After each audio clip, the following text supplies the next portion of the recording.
check the mic and make sure it sound right, boys.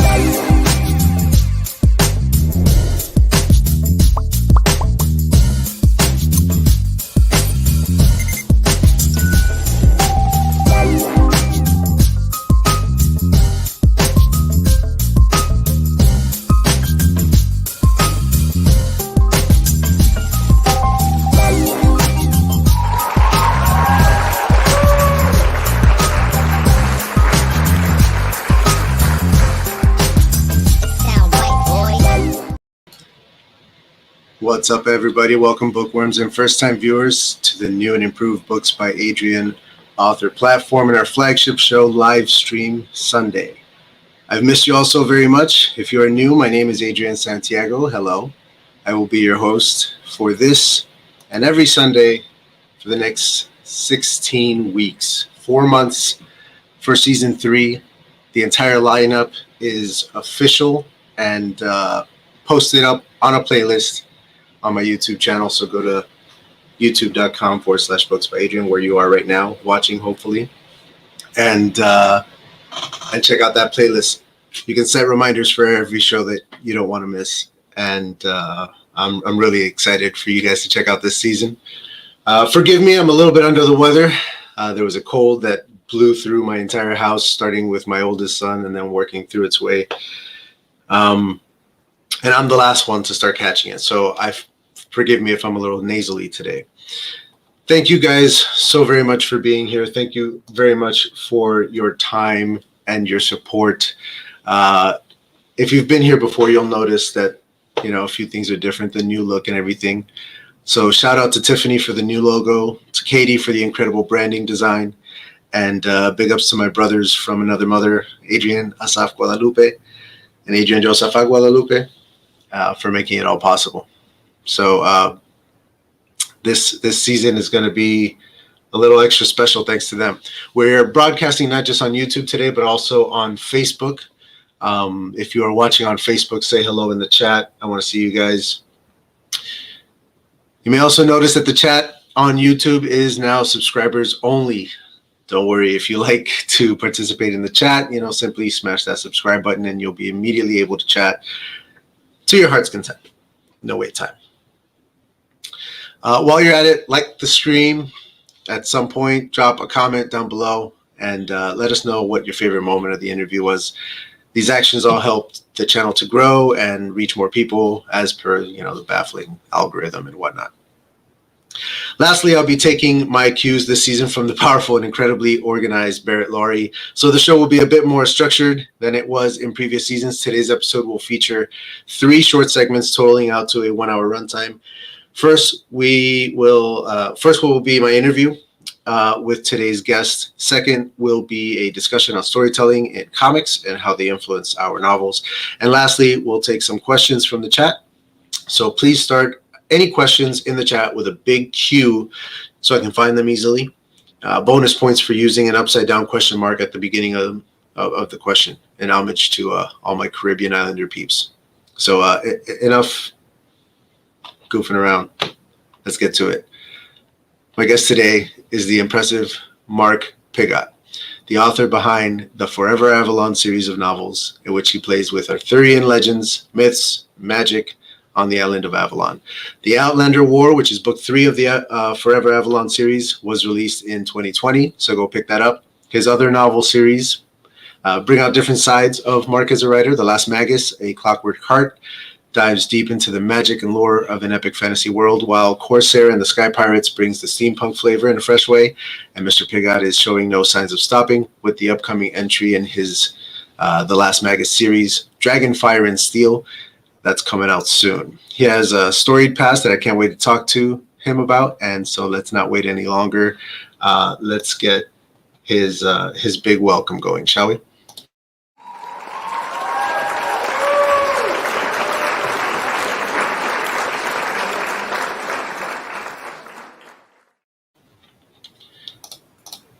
Mr. Piggott, welcome. I hope I pronounced your name correctly. Yeah, it's close, Piggott. But Piggott. You know, trust me, I've heard it so many different ways in my years. I'm used to all of them. The O throws me off. It makes me want to go off. It does. Yeah, it does. Welcome to Books by Adrian. How are you today? I'm doing great, and I really appreciate the opportunity to be your first guest for the season. That means a lot to me. So thank you very much. No, it means a lot to me, man. Everything that you're doing is I'm forever grateful. This is great. I would like to give you the floor for a moment here. Go ahead and tell the people who you are, where you're from, what you've written, whatever you want to share about yourself. This is your time. I'll give you the floor. Well, I'm originally from New Jersey, actually all over, because my father was a Marine. So I spent my young youth traveling a bit, but we settled in Jersey, and I spent most of my formative years there. After college seemed a bit of a bust, I joined the Navy and spent 23 years on active duty as a Navy journalist. Retired in 2006. Worked as a civilian with the Navy, but now I'm working as a civilian still with the government, but with the Department of Housing and Urban Development. That's my day job, more or less. When I'm not doing that, I am a fantasy author and writer. I've written the 3 books of the FOREVER AVALON Series, working on the 4th one in the series now as well. And I've started a new series, The Last Magus. And so that series the first book was just released this month, so that one's out, and working on more books for that is at the same time. And being a bit of a steampunk fan, I've also gotten into writing a steampunk story, which I'm now working towards finding somewhere to get it published. So just a little, I've been dabbling in so much for the past number of years and everything. And you can find out all about me at my website, authormarkpiggott.wordpress.com, and check out all the different stuff, as well as when I talk about my own geeking out on everything from movies to anime, comics, you name it. I'm into all of it.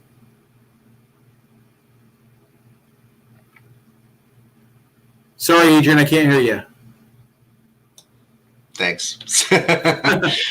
Thank you very much. Everybody, his links are down below in the description. So if you want to get to his website easily, just scroll down and click on that.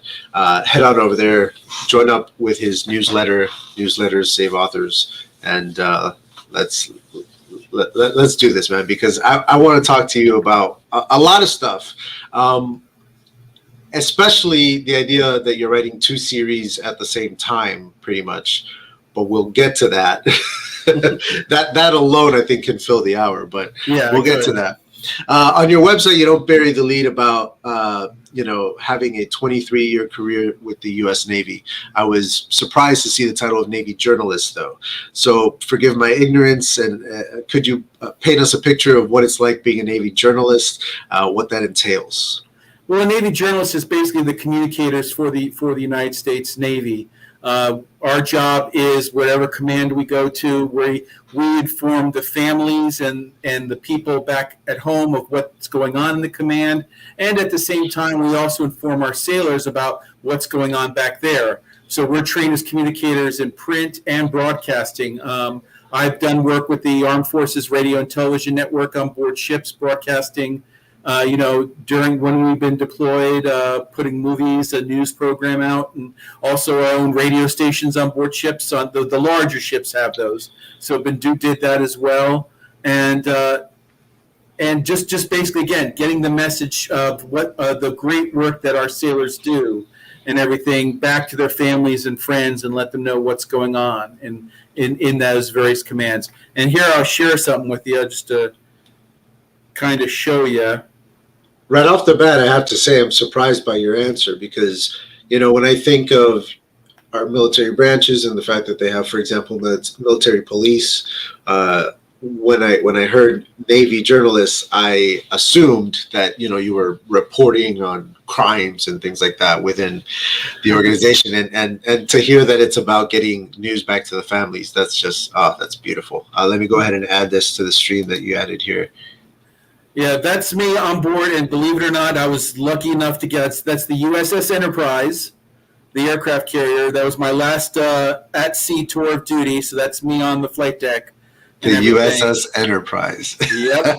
I was lucky enough. I wanted to get that ship so many times, never got it. The last ship in my career, last ship that I deployed aboard. You finally got it. I finally got the Enterprise. I was so happy with that. That's awesome, man. That's beautiful. That is awesome. I wanted to kick off, the questions with that because I definitely was very interested in how your history within the military has influenced your writing. We will talk about that as the questions go. Let me go ahead and officially kick off the first act of Livestream Sunday's episode here with the interview, which is, so here we go. Your first novel, Forever Avalon, was released 3 years after your retirement from the Navy. So did you go straight into writing fiction? Was this new for you at the time? Had you been writing for a while? What's the story there? Well, I actually started writing during my last deployment on the Enterprise. That's where I actually started writing the Forever Avalon story. And it's funny enough, it actually begins about 20 years before that. During my early career in the Navy, when I was first going to sea, at that time we had no internet, no video game consoles, nothing like that to keep us entertained when we're off duty. So I did what any young man at that time did. I played Dungeons and Dragons. My friends and I would get together, find some little corner of the ship we could do, spend a couple hours playing on a nightly basis when we were off duty, when we had time to kill. And I did that most of the time whenever I was deployed. And from that, I started having a recurring dream about, because you're deployed, you're missing your family. My first child had just been born. And so I started having a recurring dream about being with my family on a island of fantasy like that. And that dream happened to me every time I went to sea, every time I deployed. And so finally in my last deployment, I said to myself, you know what, I got to start writing this stuff down. So I started just fleshing out the story. I incorporated Avalon and the Arthurian legends because that to me was the basis of a lot of fantasy, of modern fantasy. It starts with those legends. So I based it around that, and I just fleshed out the story and wrote that book during my deployment. And then afterwards, it took a few years to try to smooth it out, editing a manuscript. Any writer knows it's not something that happens in just a few days. It takes a while to flesh everything out. And that's what I did. And the funny thing, though, is as soon as I finished writing that story, I stopped having those dreams. Wow. That rings true to me. Like I have a lot of very similar stories like that. What's interesting is you started writing it while you were still deployed then. Most of the time after your deployment was editing time then. Editing and pitching it. Back then, we were still sending out manuscripts via printing out, putting into an envelope, and sending it to the publishers. So that's what I was doing back then. I was doing a lot of that. Yeah, and crossing your fingers that they actually read it. Right, exactly. And I didn't get my first chance with it till early 2008. It didn't get published till 2009 with James A. Rock Publishing. Unfortunately, the publisher passed away, so the company folded, and then I was able to republish it in 2014 with Amazon and using Kindle Direct Publishing. So it allowed me to take what I had and keep it going, even though it was no longer available. Yeah, Amazon really changed the game for authors in a pretty big way. Oh, yeah. So how much of your time in the Navy is in those Forever Avalon books? How much of your experience is a part of that story? Because, at the very least, there's a ship, right?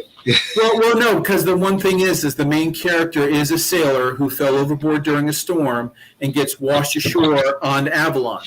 And that's, so this character was, is what I call, what I think of as a sailor, his epitome of it. He really focuses on the whole thing of honor, courage, and commitment. That's the Navy creed. And at the same time, you think about knights, they're the same way. So that kind of lent into developing that character, going from being a sailor to being a knight of Avalon. and everything. So a lot of that worked into it. And then, of course, as it progresses, I bring his family into the story, and they are a Navy family, and they're actually based, a lot of the characteristics of the family are based on my own wife and 3 children.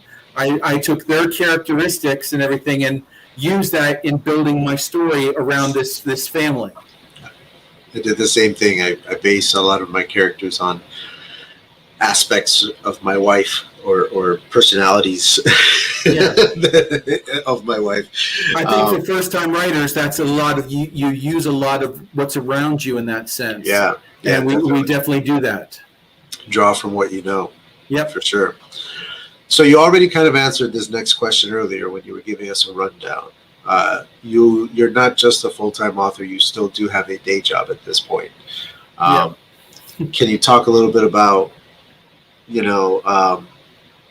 the difficulties of doing just full-time author and nothing else? Is that something that even interests you? Is that something that you're going for, or are you always intending to do it this way?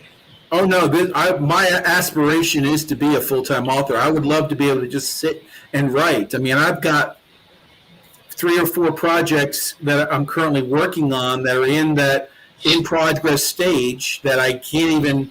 You can focus on one, but then you have others, and I still have ideas that I have written outlines for and things that I'm waiting to get to. So, I would love to be able to just sit and write full time. Yeah. I think that's definitely my goal. I mean, and at my age, I just turned 58 yesterday. Yesterday was my birthday, so I'll throw that out there. Happy birthday. Thanks. So, I'm getting to that point where when I get to that level of retirement, and that if I continue my work with the government as I am, but once I can retire from that, I'll be able to sit back and do this more full time. But hopefully something will happen and maybe things will kick off a little sooner. You never know. Yeah. Yeah, I definitely aspire to do the same, to just be a full-time author. And I'm one of those dudes that, as unrealistic as it may be to accomplish this on your first novel, that's what I'm trying to do. You know what I mean? Like, I want to put out my first novel and quit my job. Yep. Like, I want it to be like that. So the kind of work that it takes putting into, the marketing and the branding and the building of a community, building of a readership and all that. And not only that, but relationships with other authors and reviewers and all that kind of stuff, all in preparation to put out a book. I mean, it's basically, when you think about it, it is, when you're an independent author, a self-published author, it's 2 full-time jobs. You're having to work just to maintain your own livelihood, and at the same time, you're working after you get all done with your regular job in writing, marketing. I mean, my wife complains at me constantly about spending my time at night working on all the stuff I have to work on just to keep that going. And that's the hard part of it. But, she believes in me, and we're going to continue working through this. Yeah, it's interesting. A lot of authors don't talk about that, but I have the same experience, the hardships of that your life as an author has on the people around you, not just on yourself. Yep. Not just on the management of your time, but I mean, sometimes my wife will resent me for being in here writing instead of helping her with the kids or whatever, and so, like, there are times I just got to put down the keyboard and get up and go help, and Absolutely. not to say that I'm not always there. I'm always there, but you know what I mean. Like, it's just it's hard. It's hard. It's hard to be, and you've got to find that balance, and that's one of the things about being that independent authors. And you think about it, it's just a small group. It's not. You can look on Amazon. There is such, or even on the social media, there is a large independent author community out there, and I've been fortunate to connect with people like yourself and others that we can work together and try to help each other bridge that gap of getting that success that we're looking for. Yeah, and when you talk to the indie authors and the ones that go the traditional publishing route, what I find really interesting is that it's so much more work for the indie authors to do everything themselves. Oh yeah. But we forget that when you go over to the traditional publishing and you have your literary agent and you have all this stuff going on, yeah, they're helping to lighten the load on all the tedious things, but that just means that there's more output that's required of you. So like now you're just working even more. It's actually not less work, it's much more work, because now now you're not just putting out a novel, but you're putting out short stories for this compilation over here, and you're doing an interview for this magazine over here, and you're doing this and you're doing that, and it just but that's ultimately that's the dream, right? The full-time job of being the author, Absolutely it is. It really is. And that's just, again, it's the work you put into it. If you don't put the work into it, you're not going to succeed no matter what.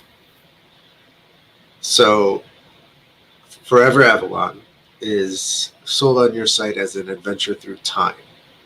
So to the best of your recollection, how long did it take you to complete a first draft of Forever Avalon?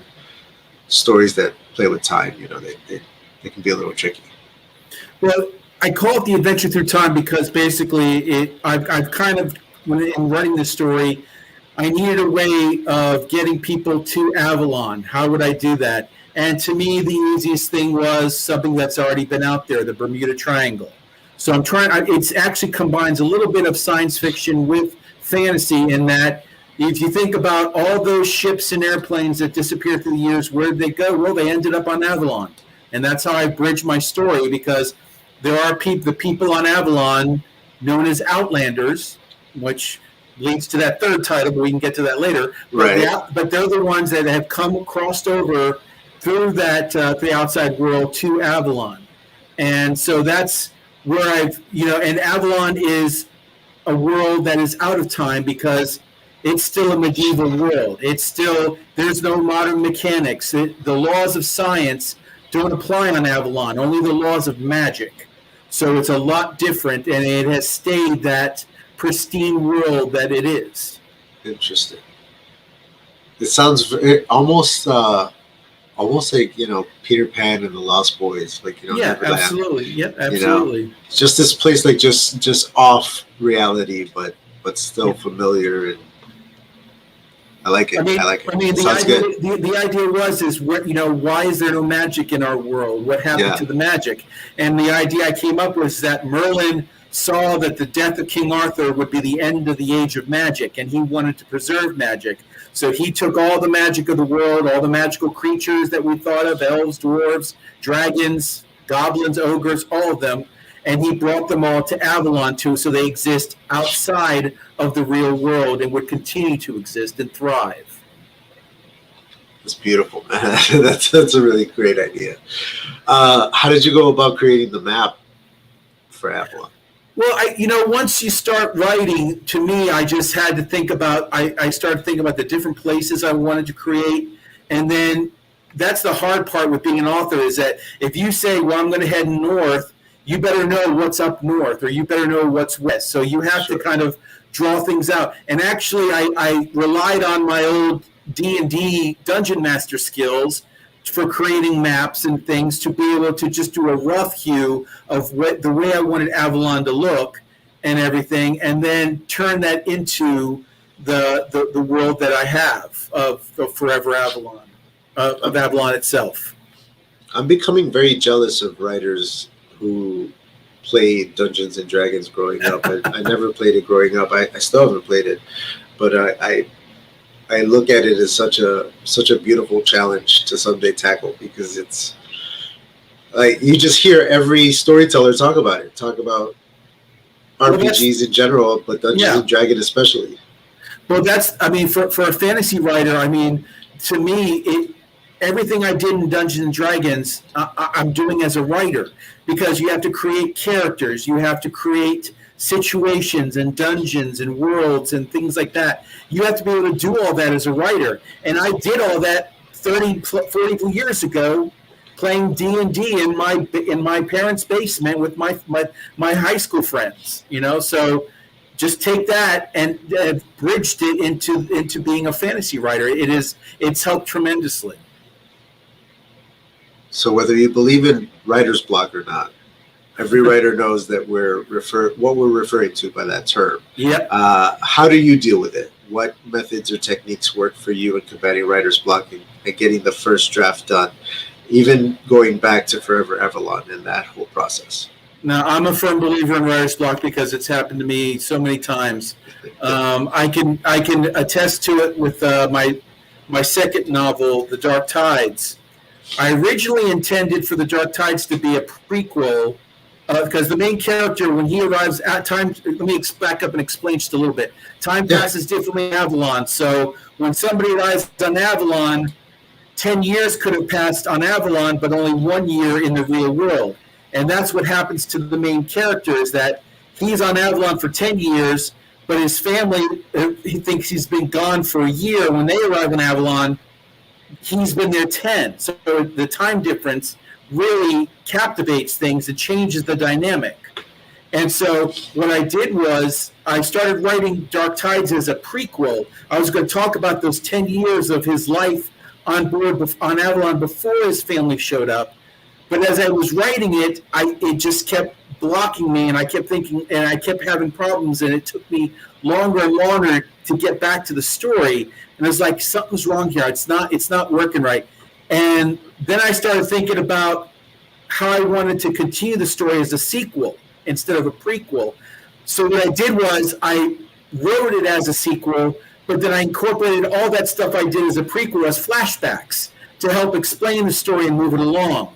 So it just took me time to work things out, and that's what I do. Is it just you can't, with writer's block, you just have to work through it. Even if you sit down and just write one sentence, if you just got to work at it, and eventually you'll break through it. Yeah, you gotta scratch at it until it tears open, right? Now I'm seeing in the timeline of your releases. We talked earlier about your first book 3 years after retiring from the Navy. I thought when I wrote this question that was your writing and production time for putting that book out, but you had already written it. So maybe it was a shorter amount of time at 5 years for your second book to come out. Can you talk about the differences between writing your first book, writing your second one, how much longer or shorter it took you to do so, and why? What kind of new challenges were you facing? Well, a lot of it with between writing of my books, a lot of it has just been getting into going from one job to the next, because during that 3 years after I retired, I did one job with the Navy for about a year and a half, and then I transitioned to another job. So when you're transitioning around like that, like with anything, it just takes time to develop and work out the time and things that you need. And again, during that time frame, you get through writer's block. You have other things going on. You have to, again, part of being an independent author is working around your day-to-day life that you have to go through. And so you don't always have that time in developing, writing, editing, whichever you can do. I think now I'm able to produce a lot better and a lot quicker in my writing, because I have, over the years, it's taken me this 20 years to kind of develop my system of how I do things. And I think that's what it just takes. Is if you start off slow, you're going to start off slow no matter what in the beginning, but it'll develop as things move along. And every writer does it their own way, don't they? Like everybody has their formula that they think is like, this is how you do it. I mean, when I wrote Forever Avalon, I didn't have an outline. I did not outline. I just sat down and I wrote. I just sat at the computer and just typed and typed and typed. But then as I developed into the Dark Tides, I started developing things more, getting outlines. And even now today, I do outlines. I do character write-outs of things. Every little detail I try to put down somewhere in an outline to help me as I'm developing the story. And I have developed that. It's taken years to develop that system. Yeah. What do you have an ending plan for the Forever Avalon series? Well, the Outlander War is the end of the first trilogy. That completed the first trilogy. I'm working on the beginning of the next trilogy, and I think that this is going to be planned for 6 books for this series. because I have something fleshed out. I start my fourth book has been written. It's being edited and looked through right now, and I've started working on the fifth book as well, just on the side. So it's just working little bits at a time. So for the Forever Avalon series, it's definitely going to be 2 trilogies. Very Star Warsy, like trilogies like that. Yeah. And again, originally I had thought of 3 trilogies, but then when I started working out the second one, I said, you know what, I'm going to finish it at that. Yeah. Right on. Your new ongoing series, The Last Magus, was released on Lulu.com. Yep. So what were some of the differences between the Forever Avalon releases and this one? Why did you go with Lulu.com for this one? I went with Lulu through reading through, again, talking with some other authors. It was a recommendation about that they're easy to work with in getting the book developed, and I have found it a lot easier than Amazon in some respects.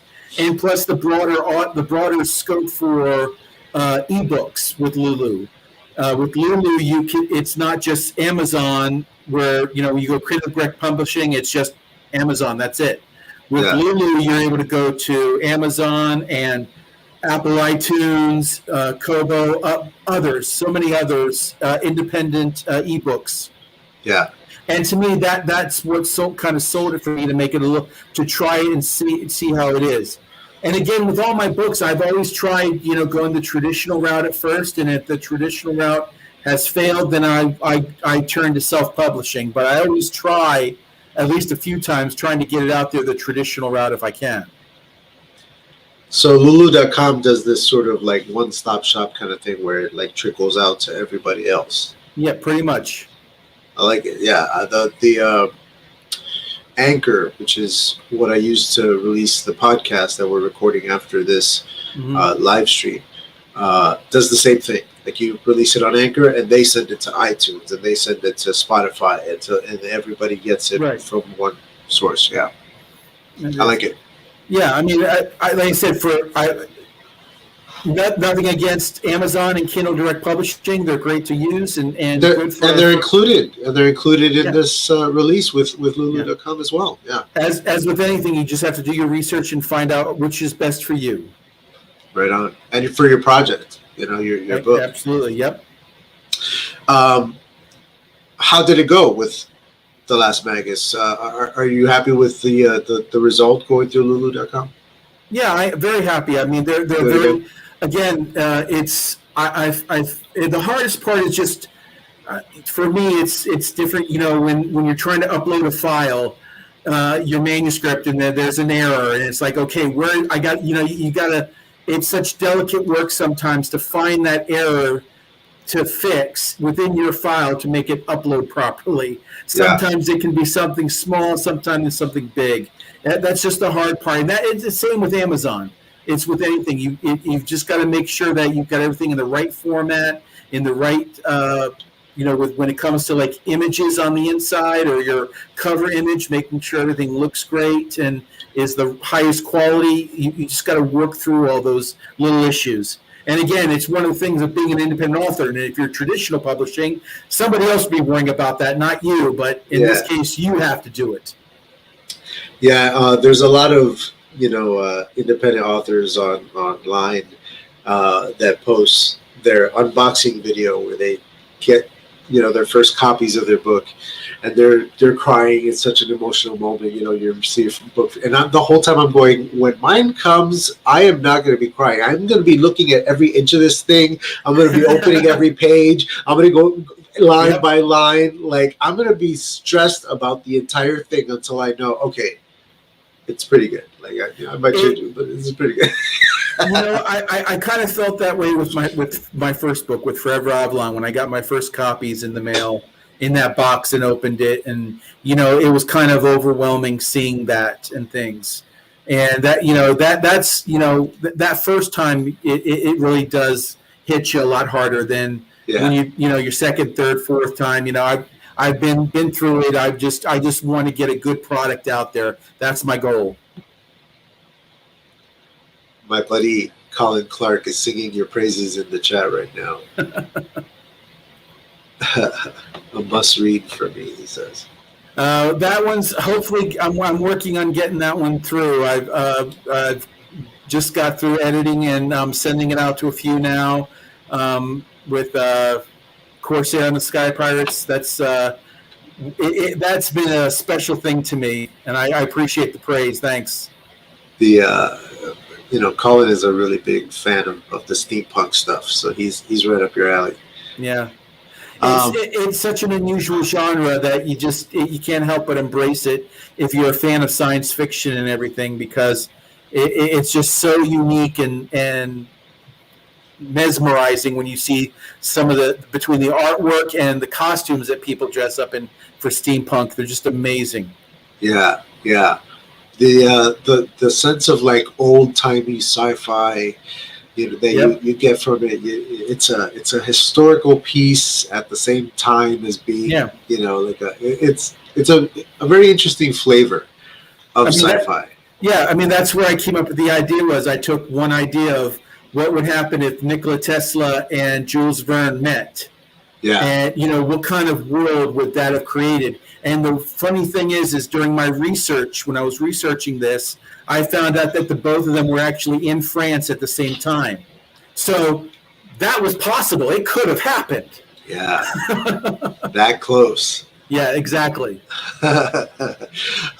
Is there anything that you've learned from the publishing process that you kind of wish that someone had warned you about, that you learned the hard way maybe? I think the hardest part is the cost. For self-published authors, the cost can just rack up. I mean, I'll be honest, I've spent more money in putting out 4 books than anything that I've gotten back in royalties. Yeah. But when you want something as bad as I want to be an author, you just go for it and just push forward. And like I said, I'm lucky enough I've had the support of my family going through this to get me through and help me along the way. I read a dedication page in a book that I can't remember at this point. And the author thanked his wife and children, without whom this book would have been done 2 years sooner. That's a good way of putting it. Yeah, it's like, I can relate to that. They're very supportive, but so Dennis, and I'm probably butchering his name here, but Dennis Saputra is credited with most of the fan art on your site. But by the Outlander War, we start seeing some new names in there. So what's it like receiving your first piece of completely unsolicited fan art? And what gets you more emotional, the fan email or the fan art? I love getting comments on my social media from people who either read my story or who are interested in reading it, and just that unbiased look. You just love that as an author.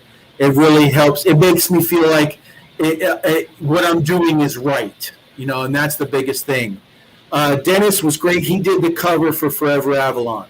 So I worked with him on that, and then I worked with him some more on the character drawings for Forever Avalon, and he took my words and created those images so beautifully.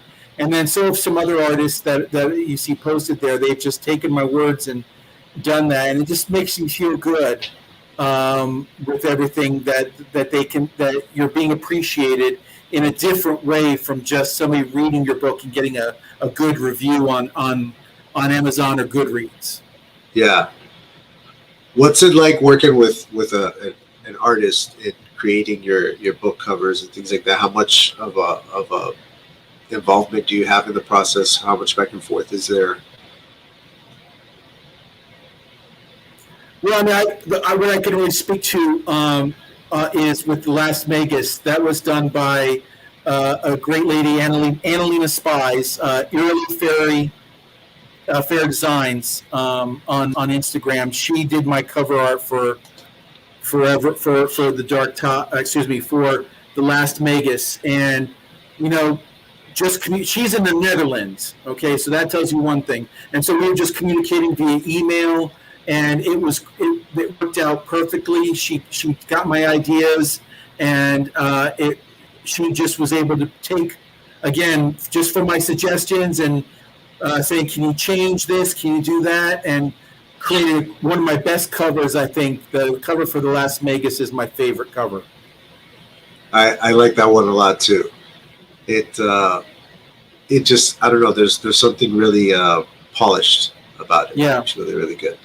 And my intention is to use her for all the covers for the Last Magus series, because I want to keep that consistency in everything and with that. So I'm definitely going to be using her some more. Okay, so we already talked about it a little bit. I'll just give you a moment here to add anything that you might want to add on the topic of your steampunk anthology that you have in the works. What do you want people to know about it?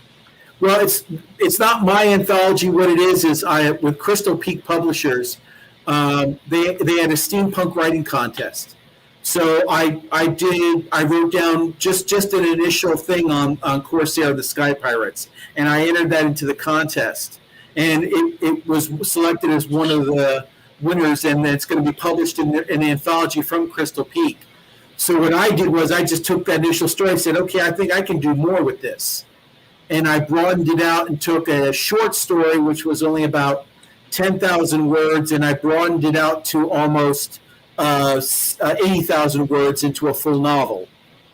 And nice. So it was, I'm waiting on the anthology for them to come out from them, which will be the introduction of the story. But for more on Corsair, I'm going full bore with a whole new novel in that area. Nice. Well, I want to dedicate a very short amount of time to this little topic discussion that we have queued up here, and then I want to get to the chat questions because they're finally rolling through. Especially now that Barrett's here, he always brings the questions. So let's get to the topic discussion really quickly here. So we're talking about comic book storytelling and how it's influenced our novels, yours and mine.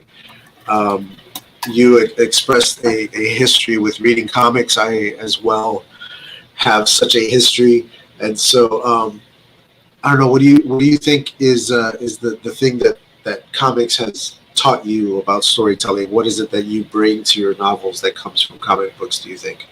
Well, I mean, I'm going back to the 60s and 70s when I started reading comics and everything.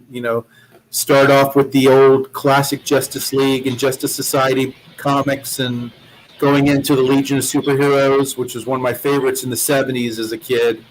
And of course, Spider-Man. And then the 80s, anybody who didn't pick up an X-Men comic in the 80s just wasn't reading comics. Yeah. I mean, that was where they started to shine with Jim Byrne and Chris Claremont, their storytelling. And I just, the thing that comics taught me in my career as a writer was just the story. Not just story, but the story was only one part. You've got to create those great characters. I mean, again, when you think of those great X-Men comics of the 80s, they wouldn't be what they were without Wolverine, without, a character like building on characters like Storm, Wolverine, Colossus. Yeah. The building of those characters was just part of that has exploded into what they are today. And I think that you have to have those great characters as well as the great story of what they do. You can't just have them doing anything. There has to be meaning behind the story. And I think that's what comics has taught me. Right on.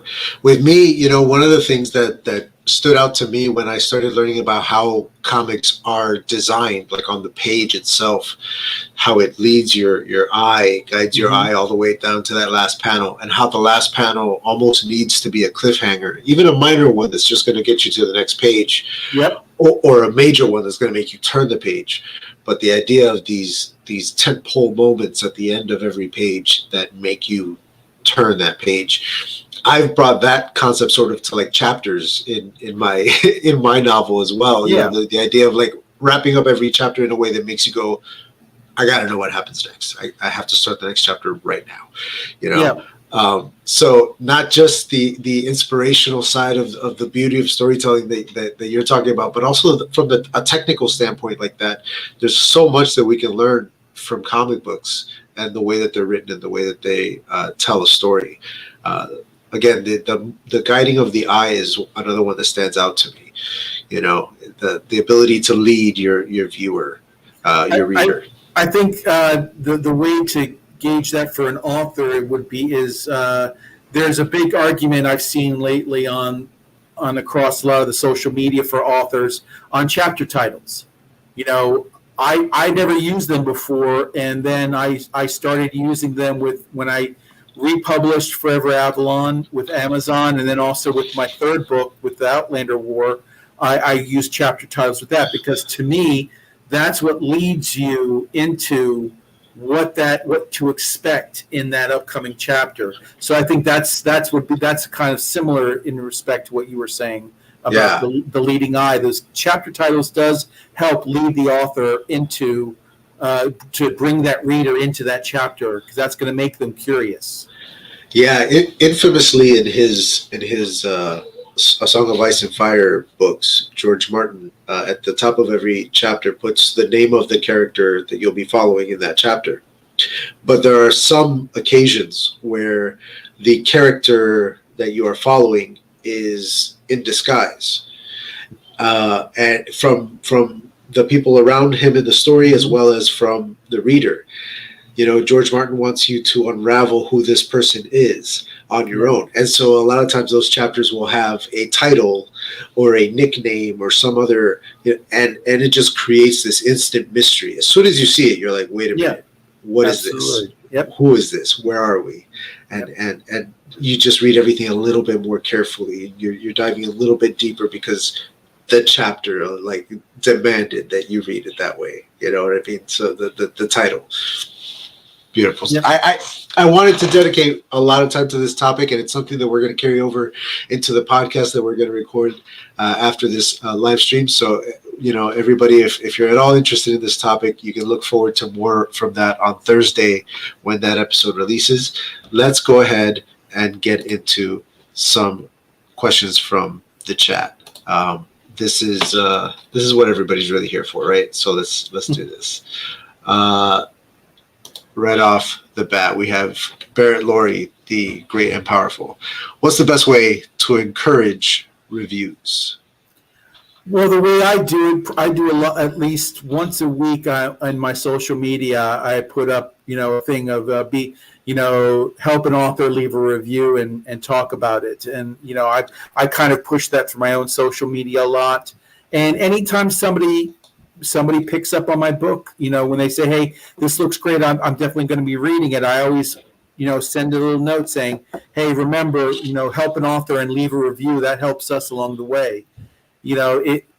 It's the hardest thing out there, because, then you get to the thing is, well, on Instagram, it's infamous for people wanting to, hey, I'll read your book to review it. Just cost you $20.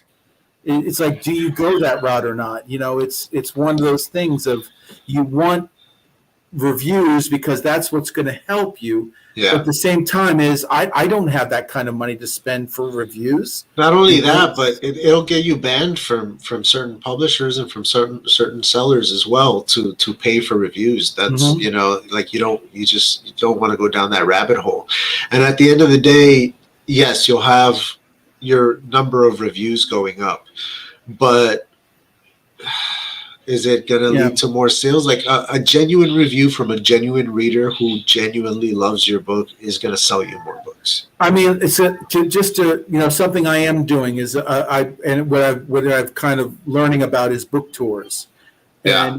And so actually this next week, August 30th to the September the 3rd, I'm doing a book tour with Enchanted Rose Services, and for the Last Magus, and so cool. The link's on my website, so definitely people can check it out. And if they want to sign up to be a reviewer, to get a copy of my book, and it's all it costs you as a review. That's That's beautiful, man. And that's the way to do it. That's the way to do it. Absolutely. That's the best way to do it. Yeah, reach out to the people. Get out there. Next question: what's been the hardest part of marketing for you?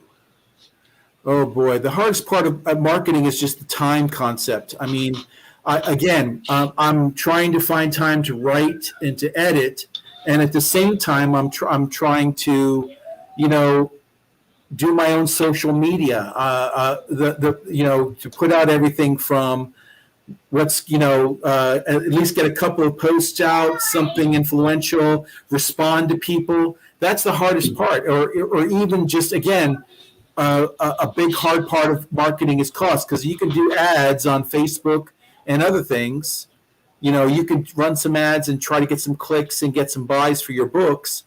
But again, that's money out of your pocket, which if you don't get those clicks, it doesn't cost in the end. Great advice. Given that you're a D&D player and dungeon master from back in the day, do you still make maps while writing?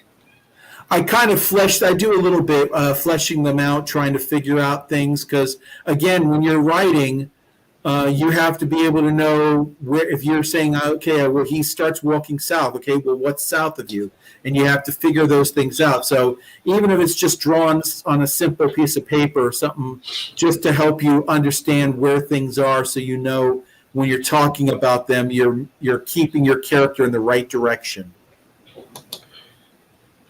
Where do you come up with your concepts and ideas? What place or setting has inspired you? We touched a little bit on that with Forever Avalon and your time in the Navy and everything.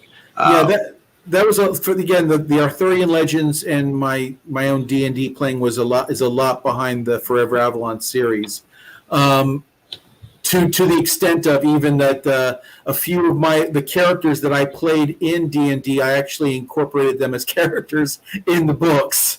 So I'm not going to say which ones. I'll let if somebody can see it and maybe figure it out, I might let in on it. But that's my own little secret of some of those characters. But for other ideas, like for the Last Magus and things, it's just things that inspire me, the things that I read and write. I'm a big anime geek. I love anime, and that's where I love getting inspiration from watching things on anime. Attack on Titan is one of my favorite animes, and that really has that steampunk mentality, and that's from there it inspired me to delve more into steampunk. How has social media played a role in your marketing, and do you see it developing further? What do you want to accomplish with it, if anything? The best thing in social media for marketing for me has been Hootsuite. Hootsuite.com. If you haven't used it for any author, I would suggest using it, because you can go in there and schedule multiple tweets on take one image and you can send it to Twitter, Facebook, and Instagram all at the same time. And that has helped me tremendously, because I can schedule tweets for the previous day. I could sit down, plan out like 3 tweets through Hootsuite, and just let it run its course and not worry about it too much, except checking up on things and following through with it. The biggest thing with, like I said, with this is been not so much marketing with social media, but the connections with other authors. I mean, I met you through the social media group we were part of on Instagram, and that's the thing that's been great, is I've been able to connect with other authors. You're able to expand your own audience, because through these authors they retweet or send out stuff of yours and everything, and that just helps you broaden your audience. So that's where I see things right now. Would love to build more of a base further as things move along, to get followers who just like my books and like reading about them. But, that takes time to develop. Leaning into and leaning on the community in general, the author community, it's a big help for sure. Everybody, rising tides and all ships and all that. Oh, yes. How did COVID-19 and 2020 affect your writing process? Did it change anything about you as a writer, as a creative person? Is there a pre and post COVID Mark Piggott? Well, 2020, the thing about COVID, what it really did to me was it screwed up my marketing plans and my plans for the Outlander War. The Outlander War came out in February of last year. I had several book fairs and events planned through the spring and summer. I was getting ready to push this out, really I was hoping this was going to be the one that I could get out there and push really hard and make a name and things. And then COVID hit, and all those got canceled. Yeah. And I've got a few rescheduled for this year that I'm going to be at the Fredericksburg, Virginia Book Festival. That's October the 2nd, and I'm going to be in West Virginia at their big book fair, and that's October. Oh man, I'm taxing my memory now. I want to say it's the 16th and 17th in October. Are the dates on your website? Yeah, they're on my website. They are. All right, everybody, click on the website down below if you want to double check and triple check those dates. And if you're nearby, go check that out. Absolutely. What do we got? We got 5 minutes left. Yeah. Those are, but that's. Oh no, go ahead. No, I was just going to say, so, that's the thing is it's just taken a lot. I mean, they have this big book festival in DC, a fantasy book festival called the Imaginarium. I signed up for it in 2020. They took my table money and they moved it for a booth, and they moved it up to 2021. Well, they decided not to go have it this year, so now I'm May of 2022. I'm going to be at this. So I've been moved 2 years, with this one thing. So that's what the hardest part is, just everything being virtual, and with some of those things. If you don't have a name for yourself, you just can't get into those things virtually. So let's wrap it up with this final question. The way Barrett wrote it said, what would you like to tell new authors is a great piece of marketing advice for those starting out? I would like to change that from marketing advice to author advice in general, especially independent author, self-published author. What's the golden nugget that you have for everybody? I think the biggest thing is just, you know yourself as a writer. Don't get discouraged. First two reviews of Forever Avalon, one was good and one was like a 4-star review. The other one was a 1-star review. And, and I take that 1-star review. It got me down, but I didn't, say, well, screw it, I'm not any good at this. I took that saying, okay, what do I need to improve upon as a writer? What do I need to do better? And I worked through it and made myself better. And I really think when I look at my writing, when I first started writing to my writing today, it's improved 100%. And I still have room to improve. There's still more I need to improve upon. So I'm working at that, and that's what it's got to take. It's just continuous work. You just have to, if you're passionate about it, you just got to keep working through it. And every writer gets better. From every day you're a better writer than you were the day before. That's why you catch all that stuff in your editing. When you edit yesterday's stuff and you catch stuff, you're already a better writer. The best story if I could tell you real quick, best story I can tell you is that when Forever Avalon was first published, the publisher just did a cursory read through, didn't change too much of things. He just did things for stylistic purposes. So it didn't get really a good edit. So got the book, got copies and I sent it out to my family and friends, sent one to my mother. And within a few months, my mother sends me an email with 2 pages worth of spelling and punctuation errors she found in my book. That is humbling for an author. When you get that kind of an email, she loved the book. She just said, but you have these errors. And so I went back through, I made the corrections, submitted them back to the publisher, had them pull it and make those corrections for me. But that was humbling. And so unless you want to experience something like that, make sure you do a really good job of editing. Yeah, editing, man, it really is, the last line of defense for everything. It's just edit the crap out of your book. The devil's in the details. Indeed. All right, Mr. Mark Piggott, this has been outstanding. Thank you very much. I want to give you the floor one final time. Let the people know whatever you want them to know about. You already mentioned some of your live events coming up. If you want to rehash them, anything you want to go over, this is your time to plug away. The main thing I'd just love to say is that this has been a great event. I want to thank you, Adrian. I really appreciate it. And again, everything, just follow me on authormarkpiggott.wordpress.com. You can find all about my books and about upcoming events, and also just stuff I like to write about, as well as writers' advice for writers. So anybody out there interested, I always, love to talk to others and exchange ideas. That's what we're here for in the independent author community. So I'm there for anybody who wants some help and some advice along the way. Beautifully said. Beautifully said. All right, everybody. Thank you once again to my special guest, Mark Piggott. Thank you for everybody in the chat who showed up. Colin, Barrett. Thank you guys all so much for being here. I'm going to go ahead and start signing this thing off. Mr. Piggott, please stick around. Don't go anywhere. We're going to do the podcast up next. For anyone who is interested in hearing more from Mr. Piggott here, on Thursday, the podcast episode that he and I are about to record will be released in two ways. Video version here on Books by Adrian on YouTube, and an audio-only version anywhere that podcasts can be downloaded. All right. Once again, Mr. Piggott, thank you very much. I'm going to switch over here, and we'll speak more in just a moment. All right, everybody. Let's get this show wrapped up.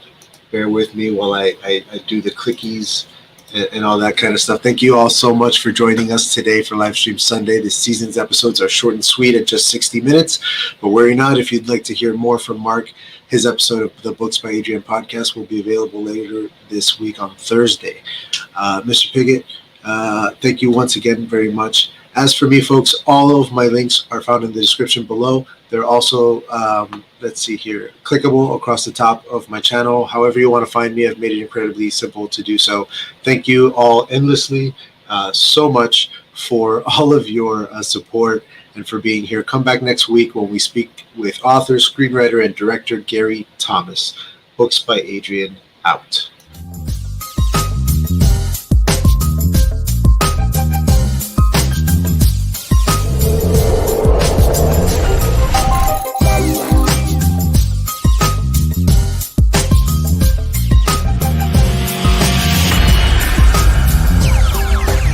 It sound right, boys.